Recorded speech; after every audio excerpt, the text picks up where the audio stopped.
বীরশ্রেষ্ঠ ল্যান্স নায়ক মুন্সি আব্দুর রউফ আমাদের নানিয়ারচর ওনার সমাধিস্থল।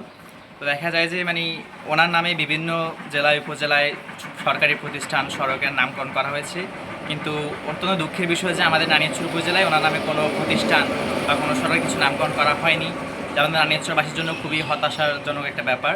তো আমাদের নানিয়ারচরবাসীর জন্য যে দাবি হচ্ছে এটা যে ওনার নামে এখানে কোনো একটা প্রতিষ্ঠান বা কোনো সড়কের নামকরণ করা হোক।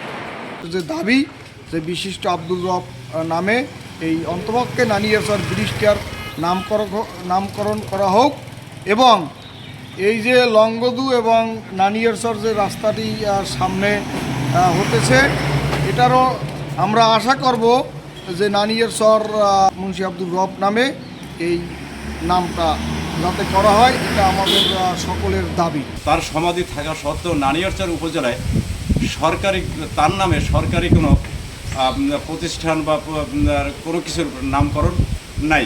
নানিয়ারচরের চেঙ্গি সেতু যখন হয় তখন এলাকাবাসীর দাবি ছিল নানিয়ারচর চেঙ্গি সেতুটা যাতে বিশিষ্ট মুন্সি আব্দুর রবের নামে নামকরণ করা হয়, তাও করা হয়নি। অত্যন্ত দুঃখের বিষয়, ওনার নামে আমার জানা মতো নানিয়ারচর উপজেলায় কোনো সরকারি কোনো প্রতিষ্ঠানে এই যাবৎ হয়নি। ভবিষ্যতে যদি ওনার নামকরণ করে যদি একটা কোনো সরকারি প্রতিষ্ঠান হয়, তাহলে অন্তত নানিয়ারচরের মানুষ, বাংলাদেশের মানুষ ওই প্রতিষ্ঠানের নামে নামকরণে ওনাকে আজীবন স্মরণ রাখবে। 3 নং বুড়িঘাট ইউনিয়নে এই যে বীরশ্রেষ্ঠ মুন্সি আব্দুর রবের এখানে স্মৃতিসৌধ এবং বা মাজার এখানে একটা আছে।